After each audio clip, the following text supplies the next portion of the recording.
magari auguri, e se non vengo capirai. E se la scelta è questa, è giusta, lo sai solo tu. È lui l'uomo perfetto che volevi e che non vuoi cambiare più.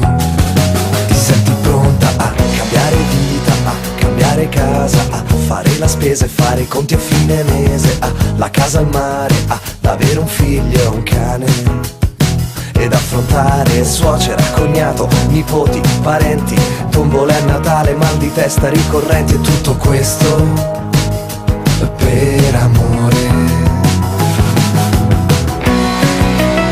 E forse partirò per dimenticare, per dimenticarti.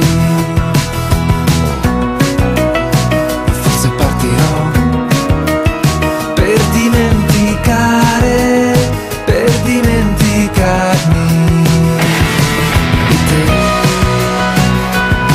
di te, di te. E grazie per l'invito, ma proprio non ce la farò. Ho proprio tanti, tanti, troppi impegni e credo forse partirò. Se avessi più coraggio, è quello che io ti direi, che quell'uomo perfetto che volevi tu non l'hai capito mai. Io sarei pronto a cambiare vita, a cambiare casa, a fare la spesa e fare i conti a fine mese, a la casa al mare, ad avere un figlio e un cane, ed affrontare suocera, cognato, nipoti, parenti, tombola a Natale, mal di testa ricorrenti, e tutto questo per amore. E forse partirò per dimenticare, per dimenticarti. E forse partirò per dimenticare, per dimenticarmi di te, di te,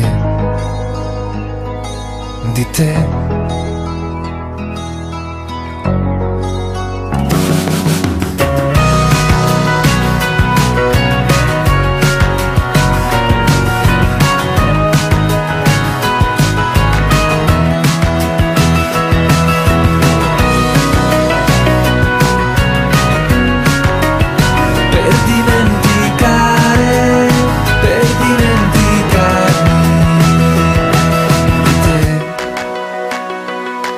Di te, di te.